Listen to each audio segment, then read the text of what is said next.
Hey there, fellow video enthusiasts. Welcome back to Photon Photography. Today we're diving deep into the fascinating world of frame rates and video editing. I'm Jesse Laval, and let's get started.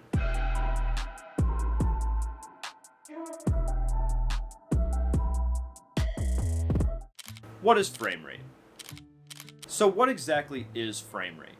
Well, it's the number of frames or images displayed on your screen per second, measured in frames per second or FPS. Frame rate is like the heartbeat of your video. It determines how smoothly motion appears.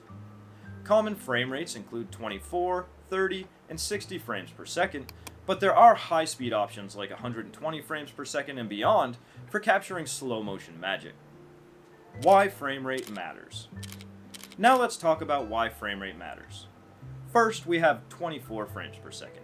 It's the standard for most movies, giving that cinematic feel with a slower, deliberate motion.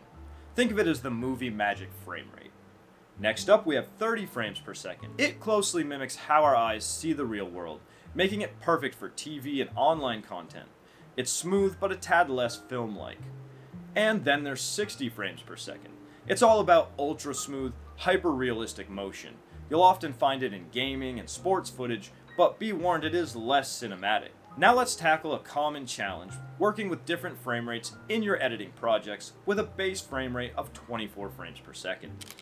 Suppose you've got footage shot at 60 frames per second, you'll want to import it into your 24 frames per second project timeline. In your timeline, adjust the playback speed of 60 frames per second footage to 40%.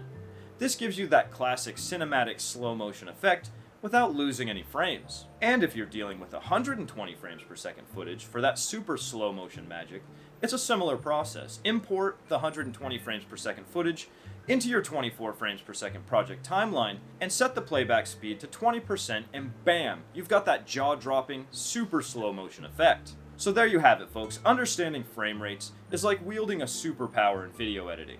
It shapes the mood and storytelling of your video, and remember, when mixing frame rates, always adapt the higher frame rate footage to match your base frame rate for that seamless visual impact. If you found this episode helpful, don't forget to like, subscribe, and ring that notification bell for more video editing tips and tricks. Until next time, keep creating. I'm Jesse Laval, signing off.